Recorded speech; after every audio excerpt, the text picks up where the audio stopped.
you can think of this as a painter who starts a painting with a white blank canvas and gets paint and brushes and the tools it takes to put this art together. And then we watch as piece by piece, time and time, the inspiration comes and they go to work, and then they stop while they're ahead in that flow state, and they let go until the next time that inspiration sparks or hits. Maybe it does come in a rush where it's all at one time. However, when they take the time to stay excited, stay elated, they're creating and practicing that physical feeling of feeling good, feeling exalted in what they're trying to achieve, what they're trying to mimic, what they're trying to express, what they're trying to relay through this expression. And now I want you to think about how to start this process in your own physical life, however that might be. And so think about how you feel.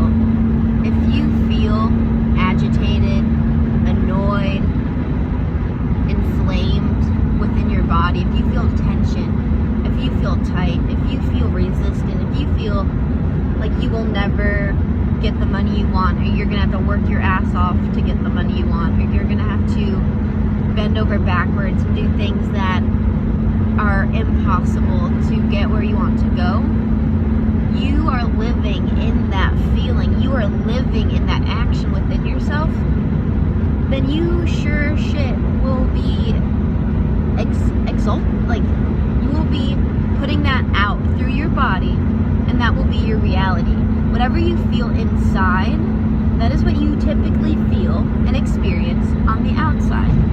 And so I challenge you to witness that our preconceived notions and our judgments and our attachment to what people say and think and the advice and what others are going to think if we do A, B, or C, if we step outside the social norm, if we do things that are not typical, if we live the lives that make us happiest but are a little like, oh, they did that? That's kind of crazy. All of those external thoughts and pieces, they do not have an effect on you unless your mindset is in the set of it affecting you. If you allow it, if you say, wow, yeah, Jimmy's right, I'm fucking weird, and you feel bad about that, one, your ego is the one replying, not your soul. Your ego is the one who's damaged, who wants to be liked, who wants other people to not think you're a weirdo. What's so wrong about being a weirdo? Why do you feel the need to resist being a weirdo? What's so wrong with that? And so getting to the point of, why does that upset me? Why is that causing instability in my mind, in my body? Why does that arise tension? And then name it. It arises tension because growing up, I always stood out. Growing up, I never felt like I belonged to a group. Okay, well, why did you want to belong to a group? You wanted to feel community. You wanted to feel that tribal essence of love. And when you weren't accepted into the clique, into the group, into the sports team, how did that feel? It felt shitty. It felt like I was rejected. It felt like I wasn't good enough. It felt like I was unworthy. Alright, well, do you still believe all of those things about you? And be fucking honest with yourself. That's the biggest key. If you cannot be honest with your own feelings, with your own intentions, with your own reflections, you are going to stay in the cycle of eating yourself alive. You will be a prisoner of your own mind. You will be like an infection inside your own body. Quite literally what we are experiencing with this COVID deal. I mean, if everyone has a different array of susceptibility, and if you are healthy, well, if you're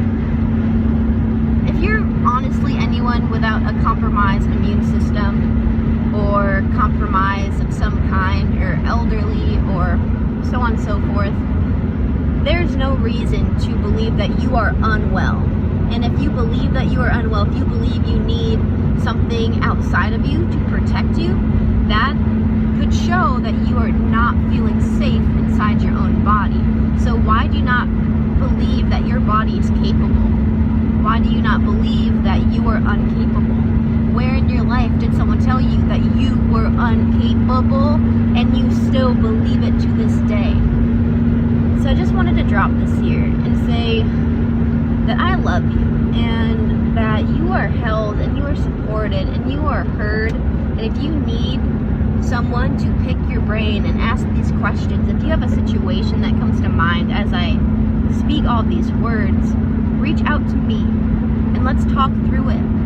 I have been doing this since the summer of 2019 over and over and over again. And that is why I can stand so confident in this space, because I'm living the proof of what it is like to switch my mindset to be in a state of gratitude. Be, oh, you know what? I only have $25 in my bank account. That's badass. I get to live this life. I'm safe. My bills are paid. I get to go teach some skiing, and I have $25 in the bank. Hell yes!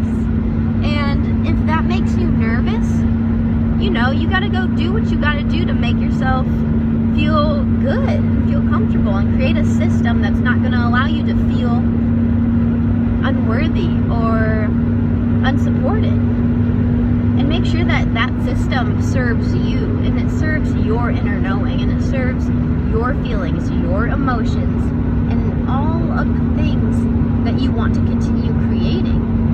It's building blocks. It's having that solid foundation. It's like in a relationship.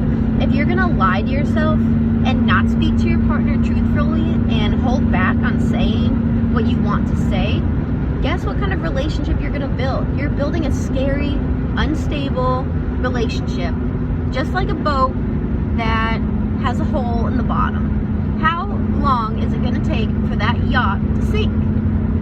Or how long can you go down into the little boat hole and put some duct tape on it and pretend that everything is fine, that no one is going to suffer, that you are not suffering, that you, the boat, are not suffering, even though you have a hole in it, even though you're trying to get through these waters, you're trying to go on the journey, you're trying to make progress, but you're not being truthful.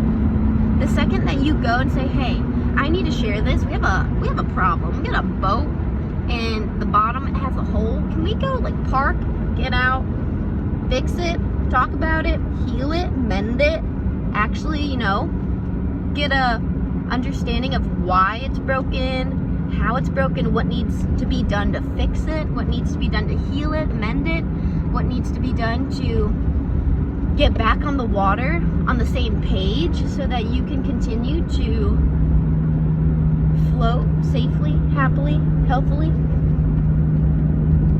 then you're good to go. So see where in your life this comes up for you, and know that you're not alone, and know that no one taught us this. No one taught us these things. So don't feel embarrassed. Don't feel like you're behind. Don't feel like you're unworthy. Try to feel like you deserve to love yourself. Try to remember that you deserve to love yourself. And remember that the world is always working for you when you switch your mindset. When you say, wow, I get to have $25 in my bank account. I get to eat this food on the table. I get to cook for my husband or my wife or my partner, my friend or my family or my babe. I get to walk my dog. I get to blah, blah, blah. So I hope that you got to take something from this. I hope you're having a great day.